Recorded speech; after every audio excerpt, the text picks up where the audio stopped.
Reacting to UFC Fight Night, Moreno versus Erceg, where Brandon Moreno ended up beating Steve Erceg via unanimous decision 49-46 in a fight that felt like it was the right decision. 49-46 felt like a true reflection of how the fight played out. I had Steve Erceg winning the second round. Apart from that, felt like Brandon Moreno was quite comfortable and somewhat dominated the fight in a weird way. But I'll get into that later on. Starting with the prelims, gonna run through it. We had Medeiros versus Austin Hubbard in a fight where Medeiros won 29-28. Felt like that was justified as well. However, if Medeiros didn't open up Austin Hubbard in the third round, I genuinely felt like Hubbard would have won the fight.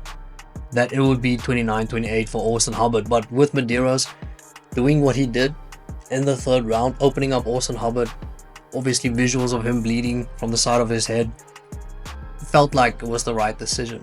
And then we saw Jamal Emmers get his first round knockout in the second fight, and honestly Jamal could have received a performance of the night bonus, even though he didn't. Would have been warranted with an impressive victory and just a good fight if you're a Jamal Emmers fan. But then heading into the third fight, we saw Rafa Garcia versus Vince Pichel, and Vince afterwards tweeted that he felt like he got robbed. Now I didn't see it that way.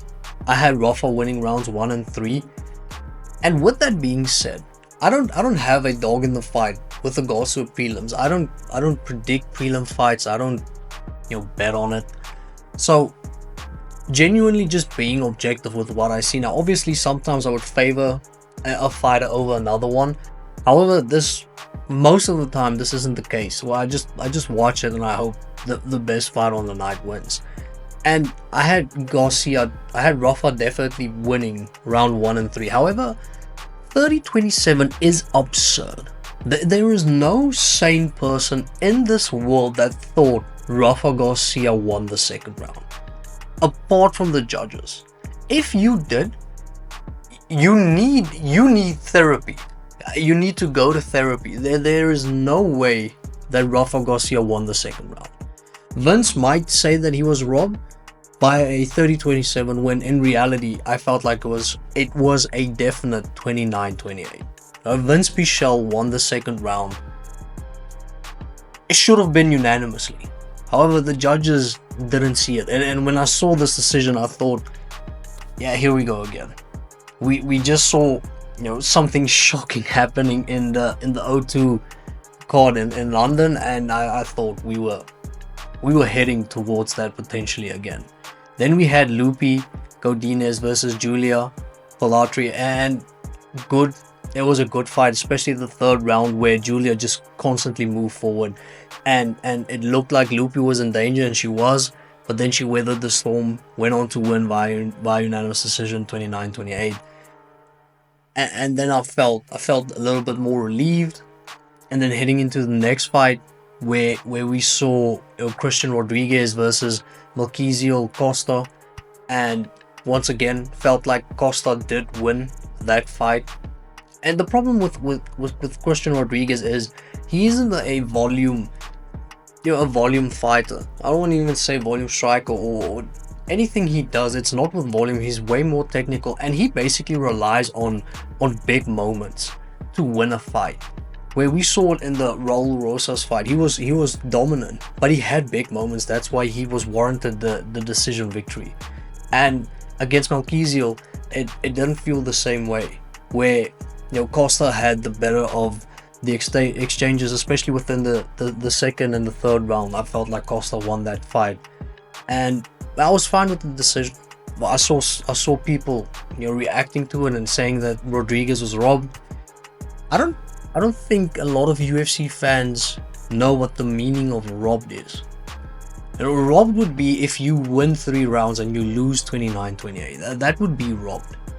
However, if it's a close fight and the one guy gets it, it's not a robbery. It's just what it is. And then we headed into the main event of the prelims, where Atiba Gauthier made his UFC debut after winning on Dana White's Contender Series, and I remember whenever I saw him for the first time, if you had to ask AI to make a middleweight version of Francis Ngannou, Atiba Gauthier would be that version. The guy is massive. He is enormous. They don't build them the same in Africa, and especially in Cameroon, with what we're seeing. The guy is a specimen, and immediately after getting his knockout victory, the general consensus is that the middleweight division has another problem. Congratulations, you have another monster inside of the middleweight division, a division that is abundant with regards to, absolute monsters. And Atiba Gauthier, welcome to the club.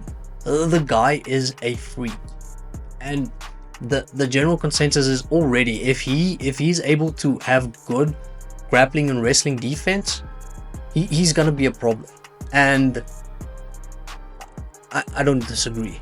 I don't disagree at all. The guy has power, has speed, he has the frame, a massive man.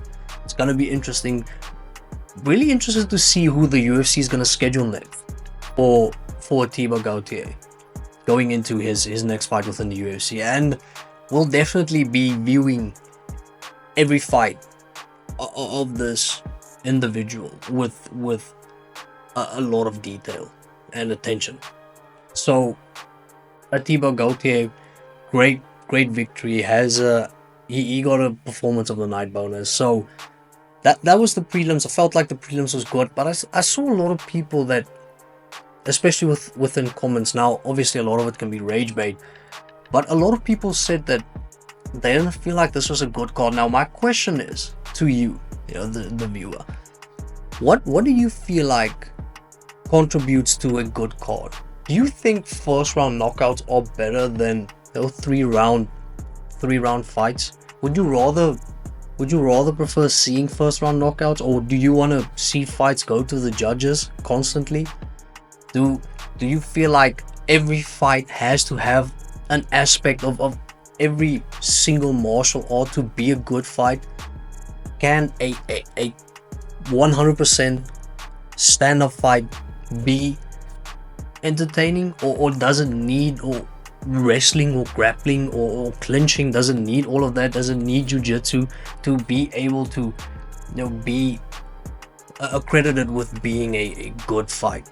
But personally for me, I don't mind seeing the first round knockouts. I don't mind seeing the third round decisions. However, it has to be somewhat entertaining. I don't like people jockeying for position just because it's a dominant position and then not doing anything with it. Don't mind wrestling, don't mind grappling, it's all a part of it. However, would like to see people actually capitalize on a good position and not just have the position in itself be the premise on which they fight, if that makes sense. So I thought the card was good, thought the prelims was good. Heading into the main card, with regards to my predictions, I went 3-2. Obviously the Kelvin Gastelum versus Joe Pyfer fight, that didn't take place. We had Joe Pyfer pulling out due to illness, and then we basically had Edgar Chairez and CJ Vergara taking their spot on the main card. And it was, especially if you are Mexican or if you are a fan of Edgar Chairez, you definitely enjoyed that. But starting the main card with Ronaldo Rodriguez versus Kevin Boyas, I had Ronaldo winning. I just thought he would be more durable. I actually thought that he would exploit the weakness that is Kevin Boyas' legs with regards to leg kicks, but we saw Kevin Boyas be clinical with regards to his striking. He was really good. That straight right was money the whole fight. Dropped Ronaldo Rodriguez twice within the first round, and it felt like, those fights where you watch the first round and you immediately get a sense of how this fight is going to play out. This felt like it. Kevin Boyas he felt quicker. He felt more clinical with regards to his striking, picked his shots better, landed more flush.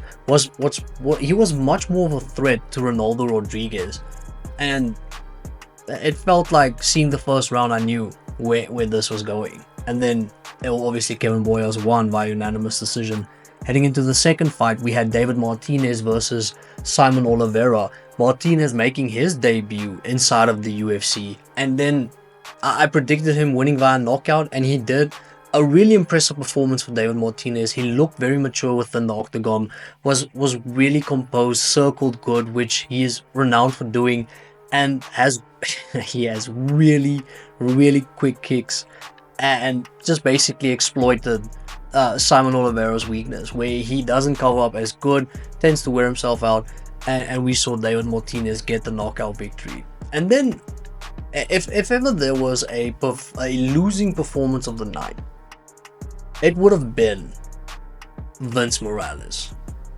It would have been his award, because out of all of the fights within the main card, it felt like this one was the only gimme. It felt like Raul was gonna dominate Vince Morales, due to the fact that, just quickly listen to what I'm about to say with regards to Vince Morales. His record within the UFC, he has 3 wins and 7 losses.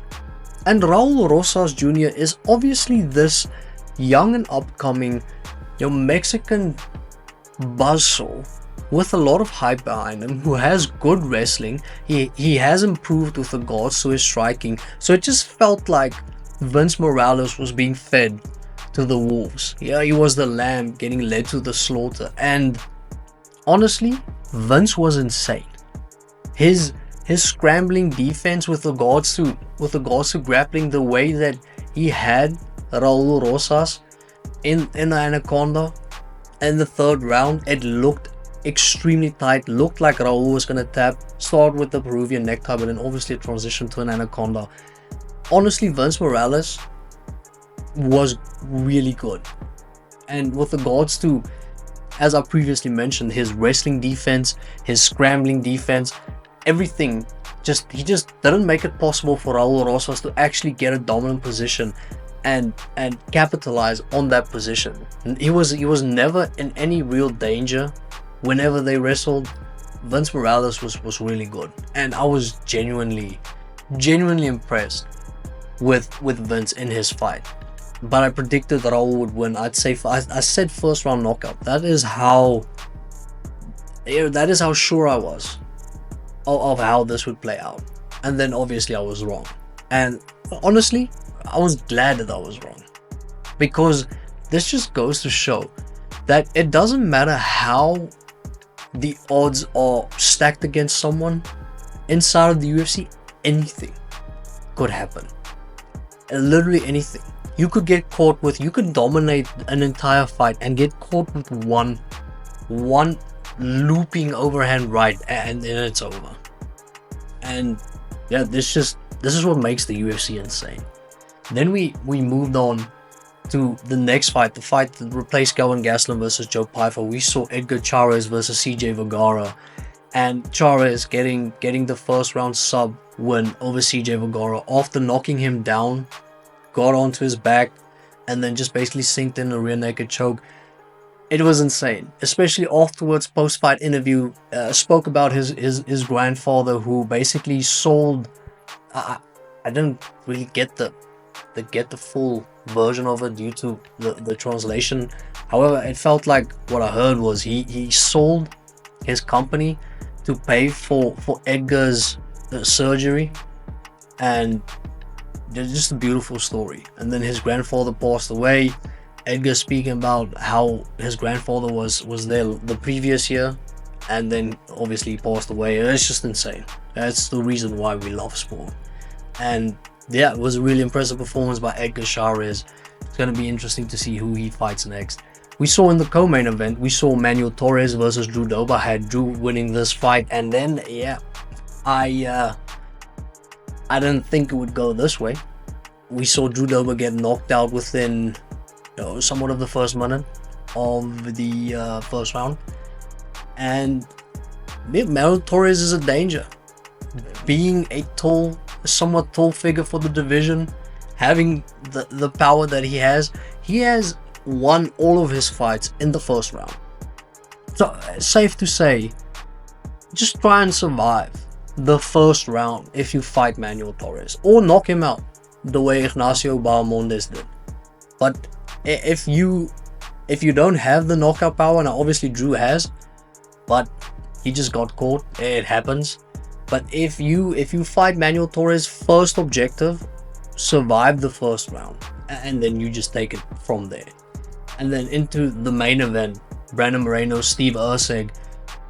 Watching this fight, it felt like there wasn't much more Brandon could have done, due to the fact that Steve was very reluctant to actually, put effort and stand on certain punches. It felt like Steve was there more to avoid damage rather than just handing it out. Constantly fought on the back foot, made it impossible for Brandon to actually really excel. And even with saying that, felt like Brandon dominated the fight for 4 rounds. Not much more Brandon Moreno could have done, and it's going to be interesting to see what the UFC is going to do with the flyweight division next, where we have Brandon Moreno, who is a potential #1 contender, Kai Kara-France is a potential #1 contender, Manel Kape, who is a potential #1 contender, and then Brandon Royval as well. So, a lot of things that the UFC has to clear out with regards to who is the #1 contender, who will the next contender be to fight Alexander Pantoja in that division. But it felt like Brandon Moreno, really good performance, looked good, looked aggressive, continuously fought on the front foot. He was the one pressing and the one that actually looked like he wanted to potentially end the fight, where it felt like from Steve Erceg's perspective, he just wanted to have a somewhat good fight but not get knocked out due to what happened against Kai Kara-France in his previous fight. Just basically wanted to be there for 5 rounds and then somewhat use it, regardless of the outcome, use that as a way to bounce back after suffering the knockout loss to Kai Kara-France. And that's basically my reaction to UFC Fight Night Moreno versus Erceg. Let me know in the comment section which fight did you enjoy the most. If there was a fight of the night bonus, there wasn't, but if they had to hand it out, who would receive it? A lot of people said the Lupi Godinez fight, and well, tend to agree. I tend to agree. Let me know in the comment section. I'll really appreciate it, and have a good week.